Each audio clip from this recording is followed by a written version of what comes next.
morning to all of you joining us online. It's such a privilege to be able to continue with our series, Finding Peace. Last two Sundays, Pastor Stan introduced and started kicking off our series. And if you haven't been following our series, I want to encourage you to go online to our social media.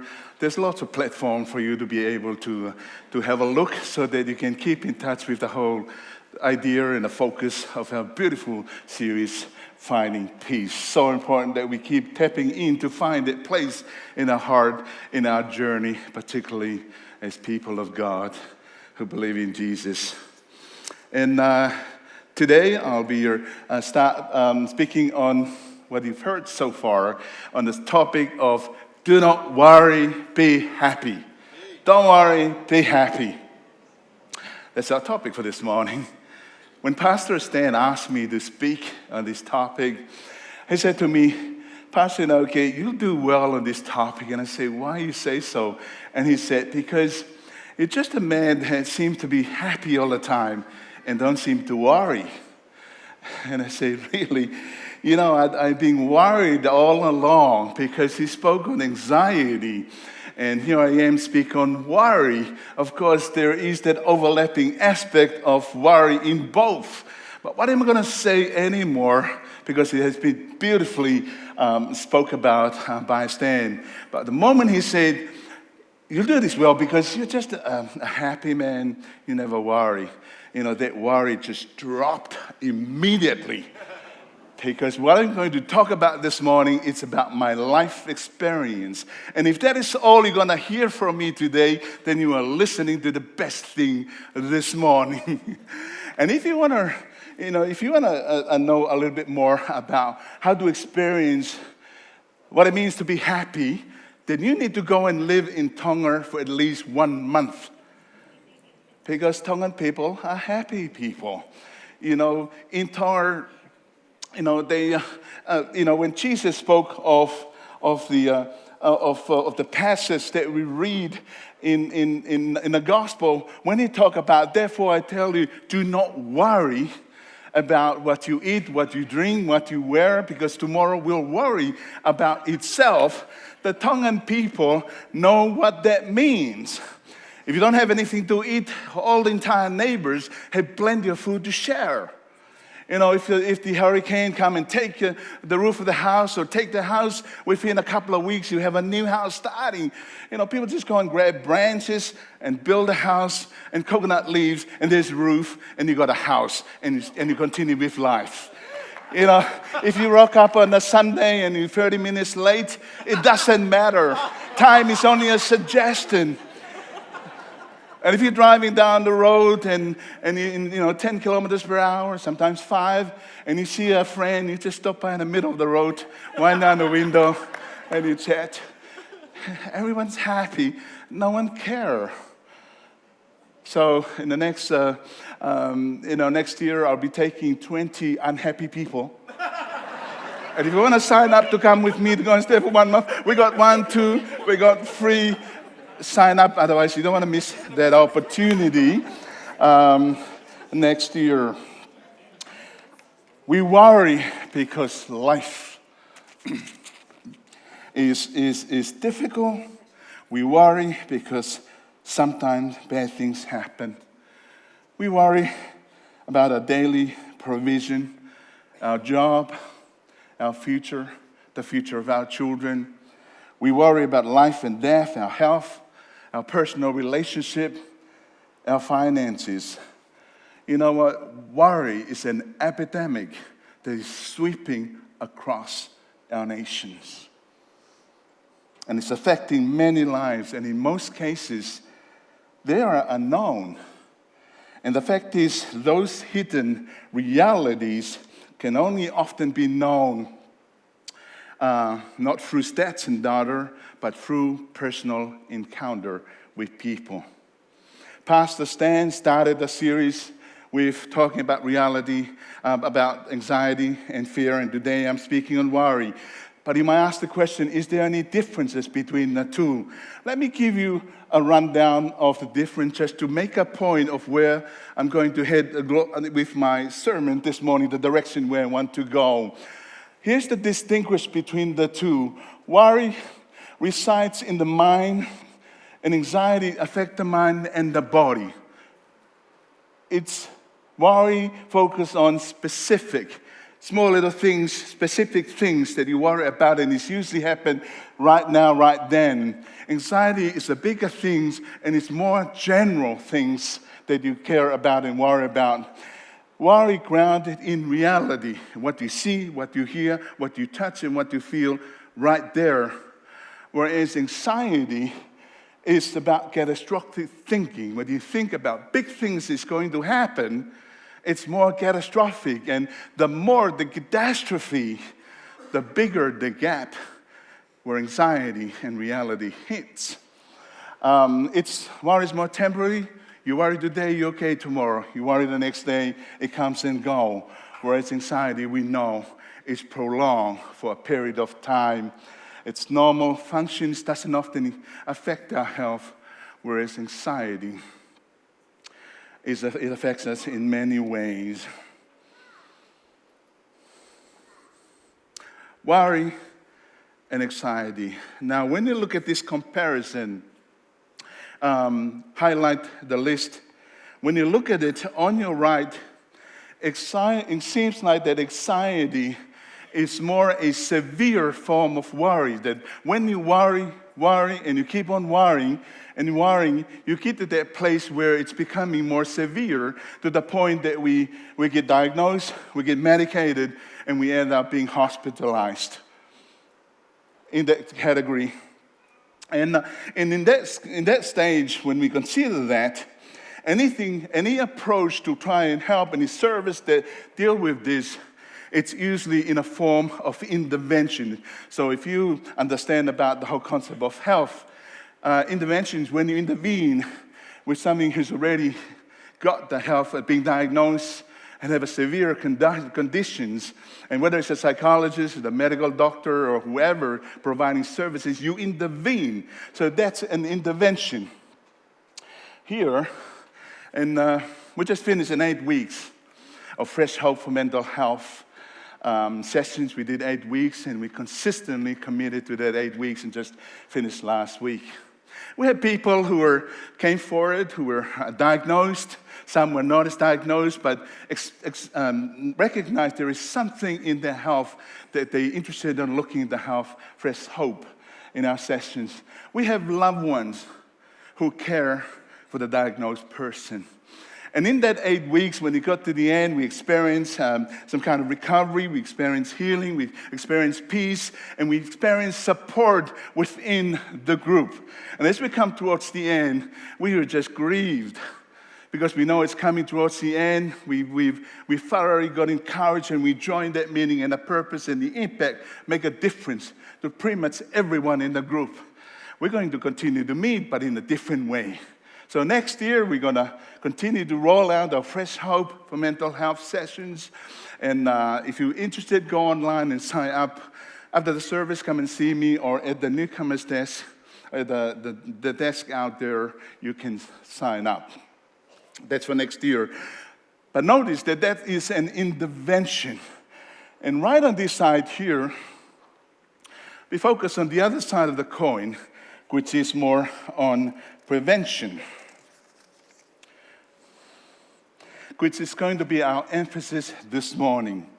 We're approaching worry at the early stage of life. It's called prevention or preventative approach. Looking how we can prevent worry from getting out of hand, getting out of control, and you ended up on the other side over there that is often harder to deal with. Well, but you said, Pastor, did you just make that up because it looks good? Is there any research to support your statement? Just like Pastor Stan, I'm not a doctor, I'm not a psychologist, but I am a researcher. I've done research in a part of my doctorate ministry for Fuller, looking at the holistic approach to human souls, soul care, understanding holistically who we are as a person. So I am a practical theologian because pastoral care, pastoral theology, and what does that mean? To look at Jesus' mission and caring for people. In that regard, I'm currently doing some research from Melbourne University, looking at the role and the power and the impact of faith-based community approach to health. So I do have a qualification to make that statement. But I tell you what is the most important qualification I have. I've been a pastor for 20 years. And in that 20 years, I've had encounter with numerous people sitting down and hearing their stories, hearing their struggles, hearing their recovery, and hearing about their healing. And for me, that is probably my past research daughter.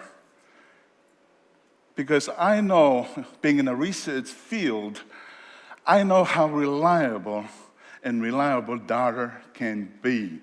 And I like just taking a survey and yes and no and yes and no, sitting down in that 20 years and hearing people's story, being moved and touched. I'll be reflecting from that perspective this morning. But here's what I know and believe that could change our lives for better. That if we can work on dealing with trying to prevent worry in this early stage, worry about the things, the little things, we can avoid getting to that stage. And let me explain. Be happy. If that's our ultimate goal, if that's everybody here, our ultimate and the best life outcome that we want to be happy, then we ought to look at this side, the next slide.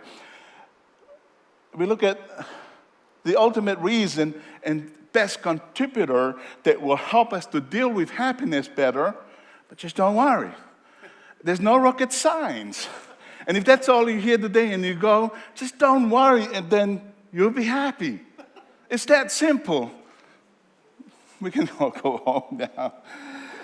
It will be helpful. But why worry? Why worry? If you can ask that first question.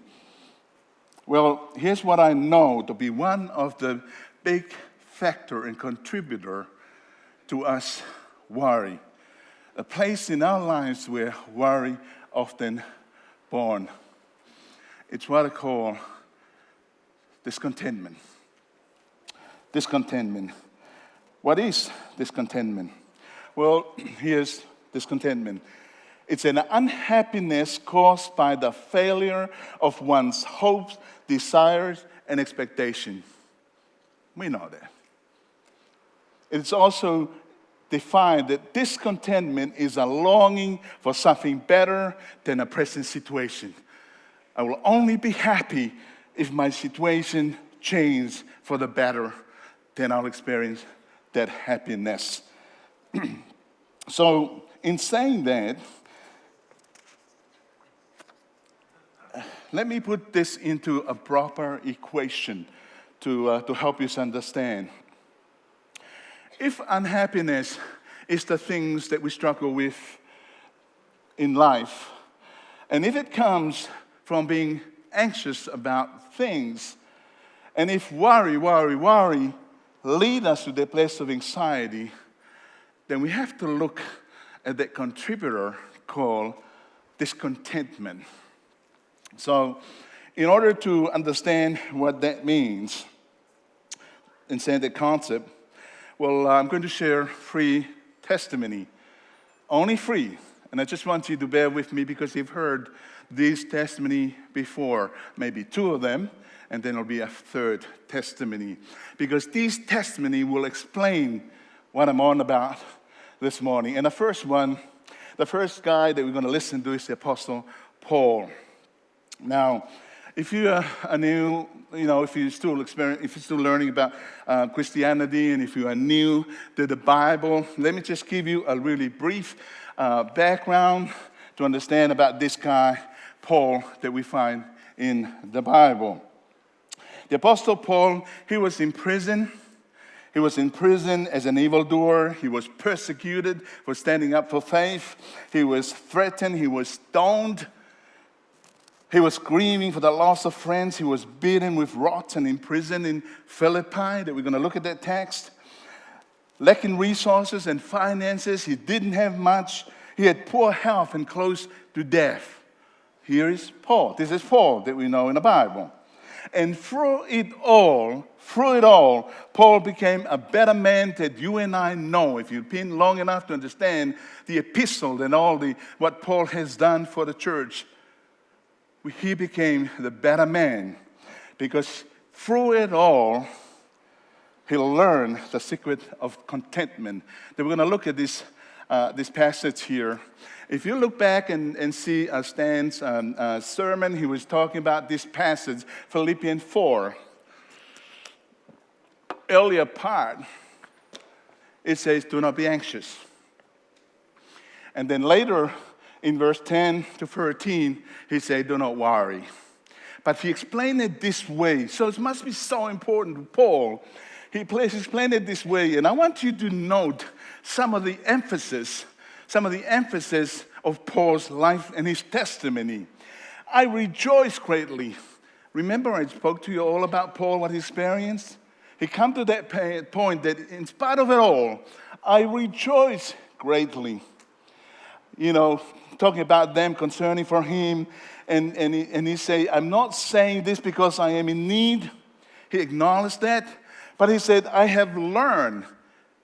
Contentment is a learned thing. You don't just walk away from here and say, I've got it. Everything's going to be good. It's a learned Christian virtue. It's a discipline, but you got to be willing to be learned. So in his life experience, Paul come to that point that he learned to be content, whatever the circumstances. And he elaborated a lot more in the next two verses.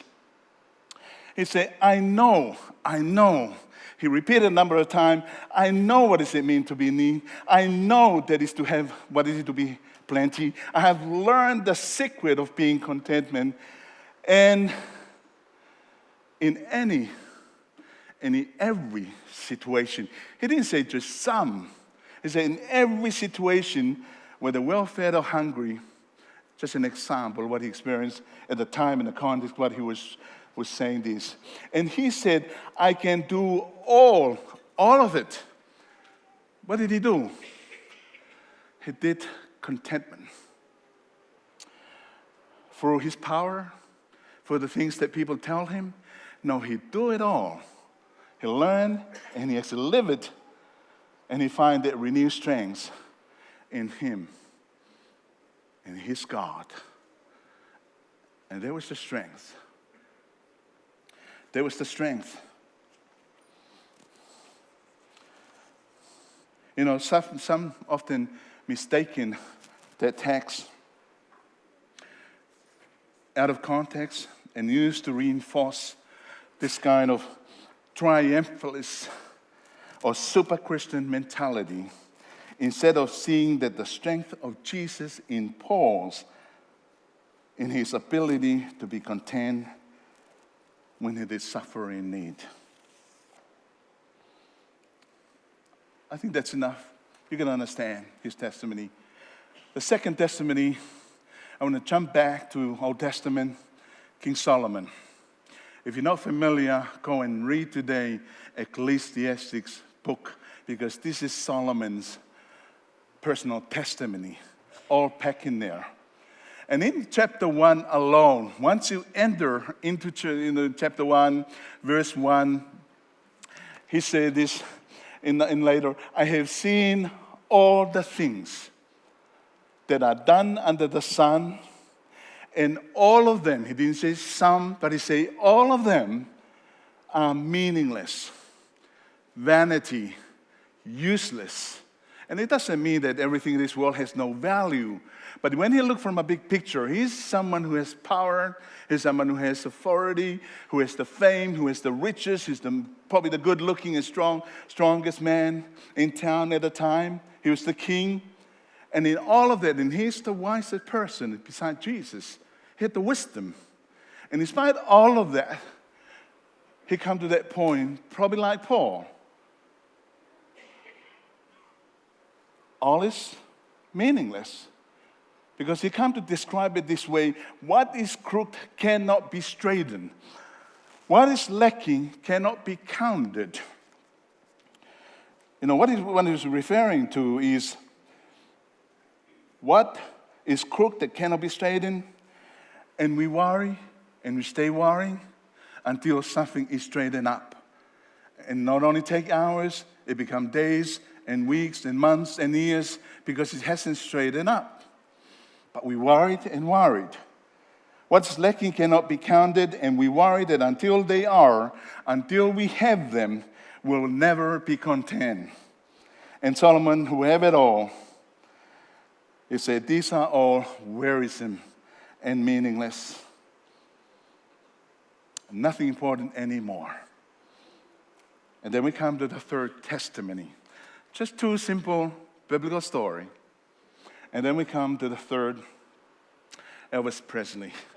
Now, if you're Generation Z, you'll have no idea who Elvis Presley is. Go and look it up. Elvis Presley, we used to go with a group of Tongan singers, and we used to go and sing at concerts and festivals and schools and churches with a group called the ETAGs, Evangelical Tongan Angelic Gospel Singers. And we did that for a number of years. And one of the songs that I used to love singing, in fact, it was the best song of all, is the song that called Crying in a Chapel. And I'm going to sing it shortly. Crying in a Chapel. And the reason why it was good is that people just loved the song. They loved the guy who was singing it. And people are often confused when they listen to the song, to our recording, and they thought it was Elvis Presley that was singing that song in our recording. Until they see me, it's not Elvis Presley. They thought the voice was until they see me and confused with the original recording. But here is his testimony. Again, similarly, someone who has the fame, someone who has the riches, someone who is the cutest man, rock and roll, king of rock and roll. He had it all. And here was his personal testimony. He said, I've searched, and I've searched, and I've searched, and I've searched, but nowhere on earth I could find a peace of mind. And what did he do? He put it this way. Now I'm crying in a chapel. Metaphorically, the tears I shed were tears of joy. Why was it the tears of joy? Because I now know the meaning of contentment. I'm happy because I found what I was looking for. It's my God, it's my Lord.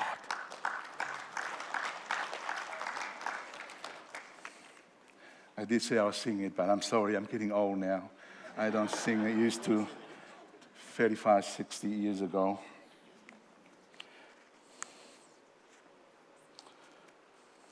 Hearing these three testimonies, it all comes down to this: Christian contentment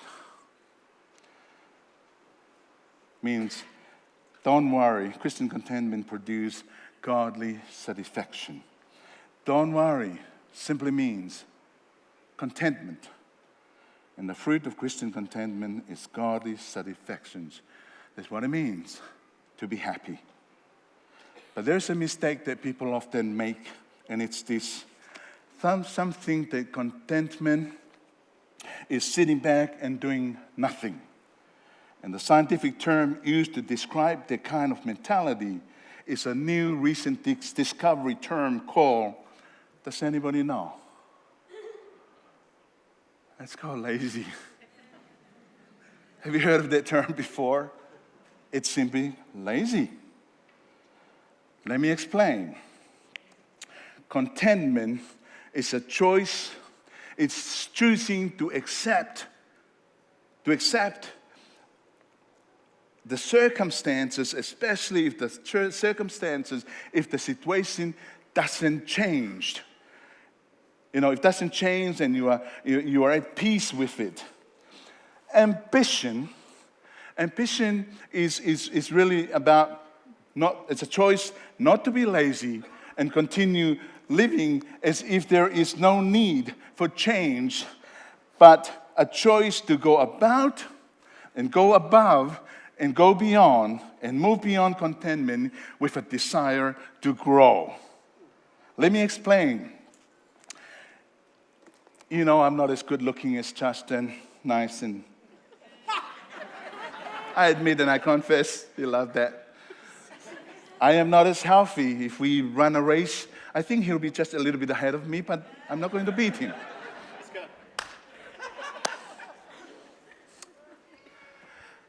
I know I have arthritis. I know that my weight is a little bit more excess. And I know if I can't be content with that and do nothing but just staying home and enjoying my pork and my food and everything else. I could simply just do that. Who care? I'm Tongan. Who care? I just live like that. That's unhealthy contentment. Healthy contentment, my weight and my look doesn't affect me mentally. There's some here who I get to see at the pool, just up the road there. You know what I'm talking about. When I'm in the pool, I wear a short and nothing else. I walk around, I got a little bit of this and a bit of that. But I don't care how people look at me. I just go on with my business and accept my look. But here's where ambition comes in. I'm going to the pool 2 or 3, sometimes 4 times a week. I may not lose that much weight, but I go and enjoy doing my exercise, do my swimming. I'm not sitting at home and doing nothing. But I have the desire to choose to go beyond the contentment, to go above that with that ambition. We made it to the semifinal. I know Tonga is coming up to play tomorrow morning.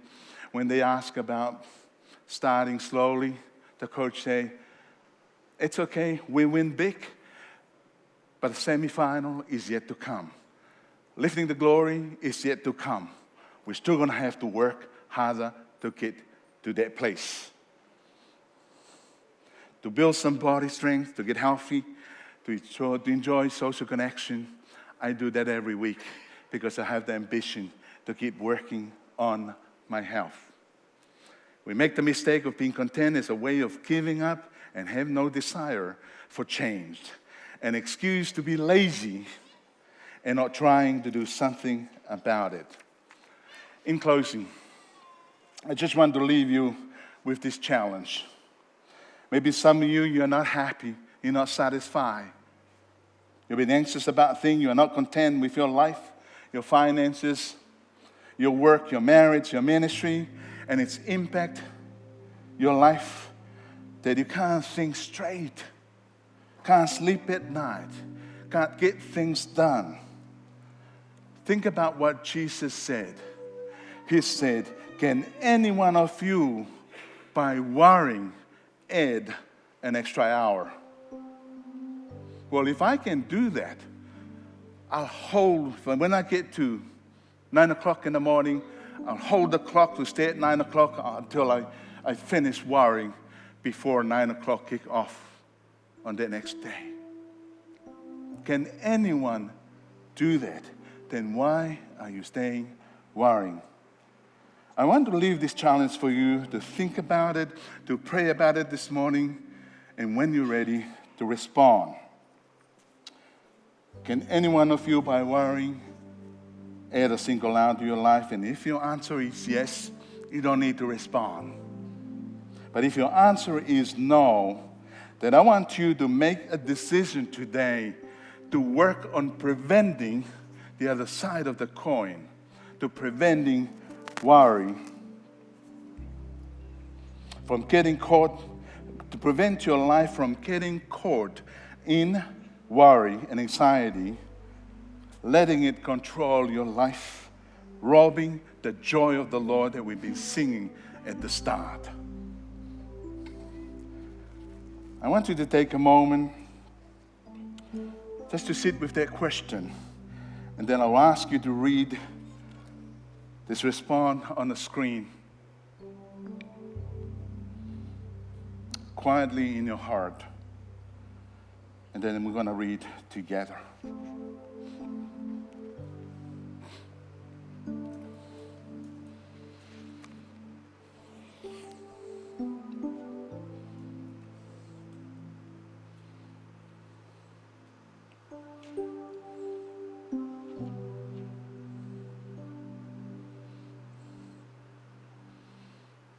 If that is a response, in the next slide, having heard those 3 testimonies, would you like to make that commitment today?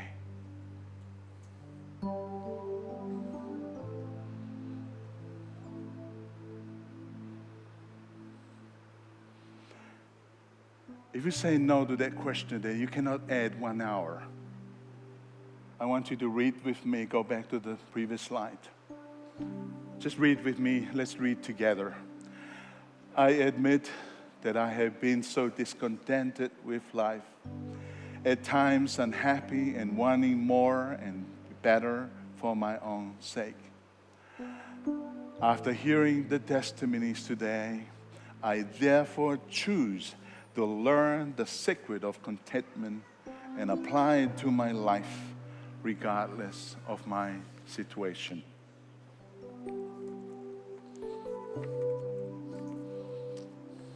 Christian contentment is a choice you make, a strength you have to experience, an ability to do and to be able to say that no matter what happens in life, through it all, it is well, it is well, it is well with my soul.